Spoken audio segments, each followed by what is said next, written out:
दोस्तों आज के इस वीडियो में आपका जो है ना साइंस का फाइनल टेस्ट होने वाला है। तो आज के इस टेस्ट में हम जो है टोटल 20 क्वेश्चंस करने वाले हैं। और दोस्तों अगर आप आज के इस टेस्ट को पास कर लेते हैं तो दोस्तों इसका मतलब ये होगा कि आपकी तैयारी जो है ना साइंस की वो पूरी हो चुकी है। तो आखिर आज के इस टेस्ट का जो है ना पासिंग मार्क्स क्या है। तो दोस्तों आज के इस टेस्ट में अगर आप 15 क्वेश्चंस आप सही कर लेते हैं, ठीक है ना, एक क्वेश्चन जो है 1 मार्क्स के हैं, 15 क्वेश्चंस आप सही कर लेते हैं तो आपको पता है आपके एंट्रेंस एग्जाम में टोटल साइंस के 20 क्वेश्चन पूछे जाएंगे। तो अगर आप आज के इस टेस्ट के जो है ना 15 क्वेश्चन सही कर लेते हैं तो इसका मतलब ये है कि आपकी तैयारी पूरी हो चुकी है और आप 20 में से 20 करके आएंगे, ठीक है ना। क्योंकि दोस्तों आज के इस टेस्ट को तैयार करने में मुझे पूरे दोस्तों 3 घंटे लगे हैं। तो दोस्तों बस आपसे कुछ नहीं चाहिए, प्लीज दोस्तों आज जो है ना आप बस 10 मिनट आप देख लीजिए इस वीडियो को, ठीक है ना। क्योंकि दोस्तों मैंने आपके लिए जो है 3 घंटे मेहनत किया है साइंस के क्वेश्चंस को तैयार करने में। तो दोस्तों आप अपने लिए 10 मिनट दे दीजिए, ठीक है ना, आप अपने लिए 10 मिनट मेहनत कर लीजिए। चलिए तो अब हम शुरू से स्टार्ट करते हैं आज के इस टेस्ट को। तो हमारा फर्स्ट क्वेश्चन है ये दोस्तों, साथ ही साथ जो है ना आप सॉल्व भी कीजिए क्योंकि आज आपका टेस्ट है, ठीक है ना। तो दोस्तों आप लोग देख रहे होंगे इस क्वेश्चन को, बोलेंगे सर ये तो मैथ का क्वेश्चन है। तो दोस्तों ये आपका साइंस का क्वेश्चन है और साइंस में जो है आपके न्यूमेरिकल क्वेश्चंस भी पूछे जाएंगे। देखिए आपने अवतल दर्पण, उत्तल दर्पण, दर्पण के बारे में आपने पढ़े होंगे, ठीक है ना, और लेंस के बारे में भी आपने पढ़े होंगे, अवतल लेंस, उत्तल लेंस के बारे में। तो उसमें कुछ न्यूमेरिकल क्वेश्चंस भी है, तो उससे भी 2 से 3 क्वेश्चंस जो है आपके एंट्रेंस एग्जाम में पूछे जाएंगे।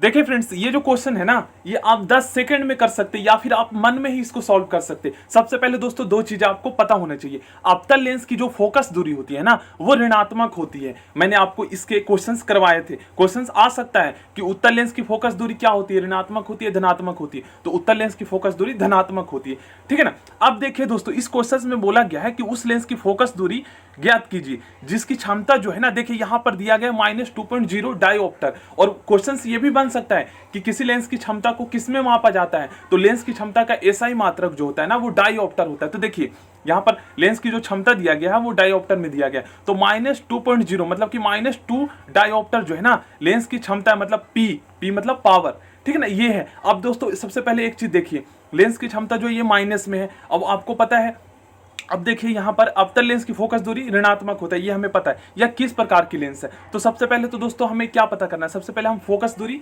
पता कर लेते हैं। जैसे ही हमें फोकस दूरी पता चलेगा तो मैंने आपको क्या क्वेश्चंस करवाया था कि अवतल लेंस की फोकस दूरी हमेशा ऋणात्मक होती है। तो जैसे ही हम इसकी फोकस दूरी पता करेंगे, अगर ऋणात्मक आता है तो वो अवतल लेंस होगा और धनात्मक आता है तो वो उत्तल लेंस होगा, ठीक है ना।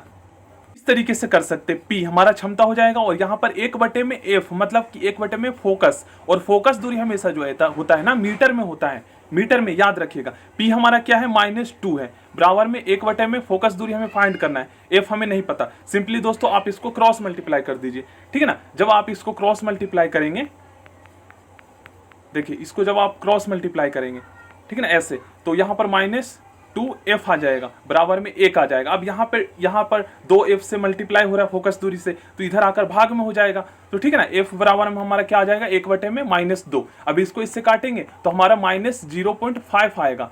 अब देखिए -0.5 तो कहीं पे है नहीं। अब आप बोलेंगे सर यहाँ पर ऑप्शन में ही नहीं है। तो दोस्तों मैंने आपको क्या बताया कि फोकस दूरी का हमेशा हमारा मीटर में होता है। तो ये -0.5 जो है ना, -0.5 ये फोकस दूरी है मीटर में, और यहाँ पे दिया है सेंटीमीटर में। तो इसको हम 100 से मल्टीप्लाई करके देखते हैं। -0.5 ये हमारा फोकस दूरी जो है ना ये मीटर में आया है, तो इसको 100 से मल्टीप्लाई कर देंगे तो ये हमारा सेंटीमीटर में चेंज हो जाएगा। तो क्या हो गया, -50 सेंटीमीटर।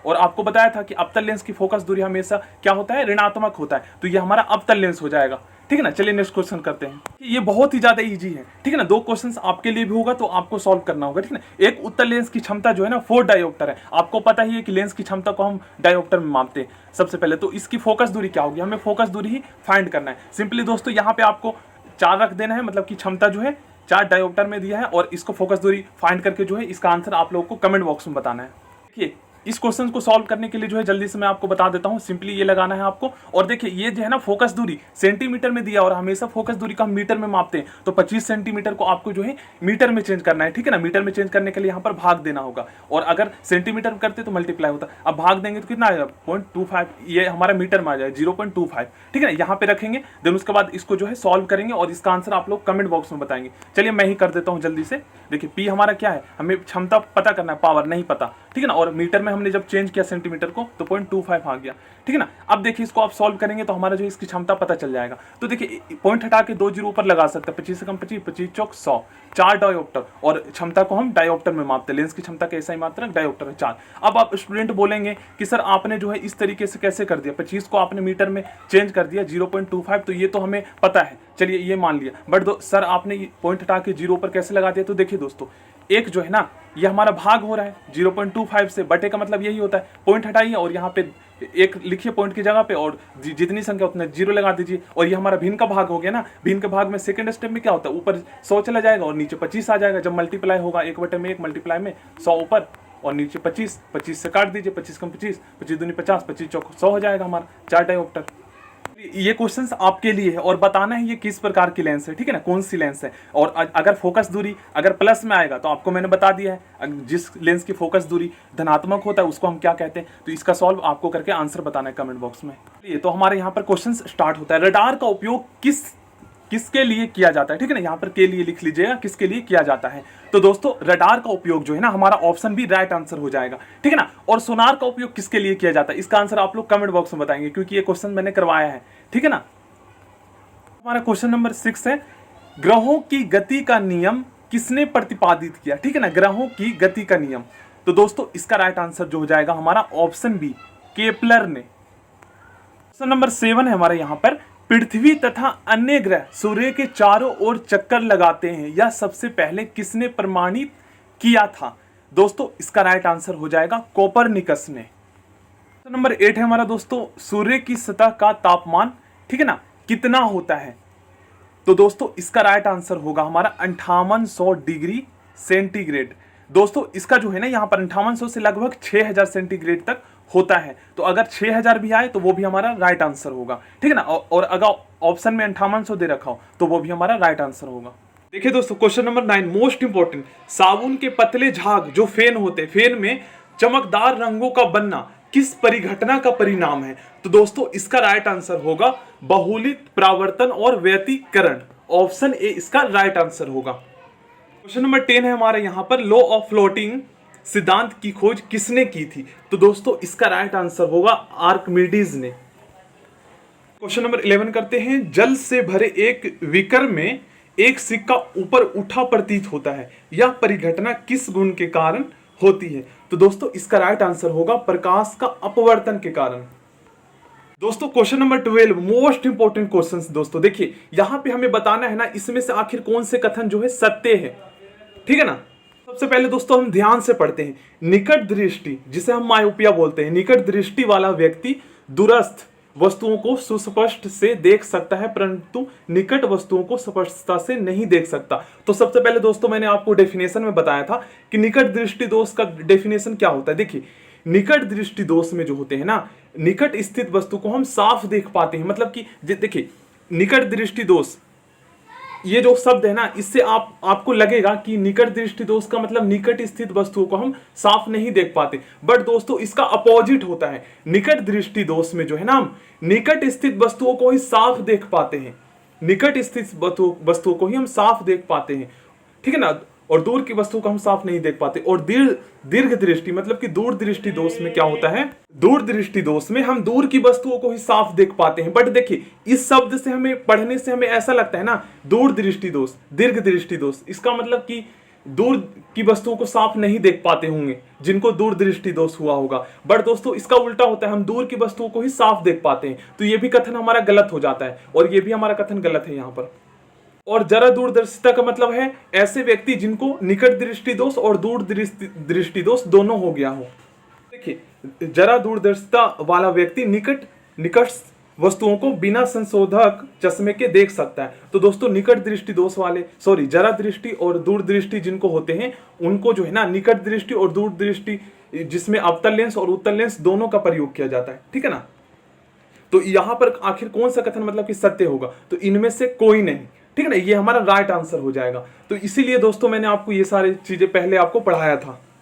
अब दोस्तों आपको कमेंट में बताना है कि ऐसे व्यक्ति जिनको निकट दृष्टि दोष हो गया हो तो उसको ठीक करने के लिए कौन सा लेंस का प्रयोग किया जाता है, और दूर दृष्टि दोष जिसे हो गया उसे ठीक करने के लिए कौन सा लेंस का प्रयोग किया जाता है। ये मैंने आपको पहले पढ़ा चुका हूं, ठीक है ना। ये दोस्तों question number 13 most important question. Shri CV Raman को किस क्षेत्र में कार्य करने के लिए नोबेल पुरस्कार से सम्मानित किया गया? दोस्तों श्री सीवी रमन जो है ना, सीवी रमन, ये भारत के जो है वैज्ञानिक थे, भौतिकी वैज्ञानिक। मतलब कि दोस्तों इसको फिजिक्स के क्षेत्र में जो है ना नोबेल पुरस्कार से सम्मानित किया गया। आपको पता है विश्व की जो मतलब कि प्रथम सबसे बड़ी जो पुरस्कार है वो है नोबेल पुरस्कार। तो आखिर किस क्षेत्र में मतलब कि दिया गया? आखिर इन्होंने किसकी खोज की थी? तो प्रकाश का जो है ना, प्रकीर्णन की खोज की थी। प्रकीर्णन का मतलब होता है प्रकाश का फैलना, ठीक है ना, प्रकाश का फैलना। क्वेश्चन नंबर 14, जब प्रकाश किसी पारदर्शी मटेरियल मतलब पदार्थ, जब प्रकाश जो है ना किसी पारदर्शी, यहां पर मटेरियल का मतलब पदार्थ से गुजरता है, पारदर्शी और अपारदर्शी आपको पता है, जिसके आर पर हम देख सकते हैं उसे हम पारदर्शी बोलते हैं। जब प्रकाश किसी पारदर्शी मटेरियल से गुजरता है तो यहां पर उस दौरान प्रकाश की तरंगदैर्घ्य में बदलाव दिखता है। इसी को क्या कहा जाता है? तो दोस्तों इसको जो है ना प्रकाश के प्रकीर्णन कहा जाता है। और इसी की खोज जो है हमारे सीवी रमन ने किया था, ठीक है ना। ये डेफिनेशन जो है आ सकता है पेपर में। और इस कथन को किसने कहा था? तो इस कथन को सीवी रमन ने कहा था, ठीक है ना, मतलब इसी का आविष्कार किया था उन्होंने। क्वेश्चन नंबर 15 दोस्तों ये मोस्ट इंपॉर्टेंट क्वेश्चन है और कई बार जो है ना ये अदर एंट्रेंस एग्जाम में पूछे गए हैं, ठीक है ना। तो देखिए आकाश का रंग नीला प्रतीत होता है, आखिर किस कारण? तो दोस्तों प्रकाश के जो है ना प्रकीर्णन के कारण। प्रकाश के प्रकीर्णन क्यों होता है? तो दोस्तों आप सभी जानते ही हैं कि वायुमंडल में, हमारे वायुमंडल में आपको पता है वायु में क्या होते हैं, वायु में बहुत सारे धूल के कण होते हैं। तो इस वजह से क्या होता है ना, प्रकाश जो है वो फैल जाती है धूल के कण के कारण। यही रीजन है कि वो प्रकाश जो है प्रकीर्ण हो जाता है और इसी वजह से हमारा जो आकाश का रंग है वो नीला प्रतीत होता है। तो क्वेश्चन नंबर 16, वायुमंडल में प्रकाश के विसरण का कारण क्या है? तो दोस्तों इसका राइट आंसर होगा हमारा धूल कण। तो question number 17 most important question है, सूर्योदय व सूर्यास्त के समय सूर्य की लालिमा होने का क्या कारण है? तो दोस्तों वही हमारा राइट आंसर होगा प्रकाश के प्रकीर्णन के कारण। तो क्वेश्चन नंबर 18 मोस्ट इंपॉर्टेंट है, जब प्रकाश व ध्वनि तरंगे किसी अवरोध से टकराती है तो वे अवरोध के किनारों पर मुड़ जाती है। तरंगों के इस प्रकार मुड़ने की घटना को क्या कहते हैं? तो दोस्तों इसका राइट आंसर होगा प्रकाश के विवर्तन को जो है ना हम डिफ्रेक्शन बोलते हैं। प्रकाश के विवर्तन के कारण जो है ये परिघटना होती है। Question number 19 most important question है, खतरे के संकेतों के लिए लाल प्रकाश का प्रयोग किया जाता है क्योंकि दोस्तों इसका प्रकीर्णन मतलब फैलना सबसे कम होता है, मतलब कि लाल रंग जो है ना, लाल प्रकाश सबसे कम फैलता है, तो इसी वजह से तो हम दूर से भी उसे देख पाते हैं। क्वेश्चन नंबर 20, प्रकाश संश्लेषण की प्रक्रिया में प्रकाश ऊर्जा का किस ऊर्जा में रूपांतरण होता है? तो दोस्तों आपको पता है प्रकाश संश्लेषण में सूर्य से जो है प्रकाश मिलता है, तो ये प्रकाश किस ऊर्जा में रूपांतरित हो जाता है? तो दोस्तों इसका राइट आंसर होगा रासायनिक ऊर्जा में। और आपने घर में देखे होंगे जो सोलर होते हैं, तो वो सोलर जो होते हैं ना वो प्रकाश की ऊर्जा मतलब कि सौर ऊर्जा को जो है किस में रूपांतरित कर देता है? तो विद्युत ऊर्जा में। और यांत्रिक ऊर्जा इसका आप बताइएगा, ठीक है ना, विद्युत ऊर्जा को यांत्रिक ऊर्जा में कौन रूपांतरित करता है? देखिए विद्युत ऊर्जा को यांत्रिक ऊर्जा में जो रूपांतरित करता है उसे हम क्या बोलते हैं? उसे हम विद्युत मोटर बोलते हैं। और जो हमारा डायनेमो होता है मतलब कि जनरेटर जिससे विद्युत बनता है, गांव में आपने देखे होंगे जनरेटर शादी में लगाया जाता है, तो उसमें क्या होता है, वो जो होता है ना वो यांत्रिक ऊर्जा को विद्युत ऊर्जा में रूपांतरित कर देता है, ठीक है ना। और जो हमारे पंखे होते हैं वो विद्युत करंट जो है उसमें जाता है, मतलब कि विद्युत ऊर्जा को जो है वो यांत्रिक ऊर्जा में रूपांतरित कर देता है। तो सही, thank you friends, next video मिलते हैं। चैनल को सब्सक्राइब करके बेल आइकन को प्रेस कर लीजिएगा। और दोस्तों आप अपना कमेंट बॉक्स में स्कोर जरूर बताना कि आज आपके कितने क्वेश्चन सही हुए, ठीक है ना।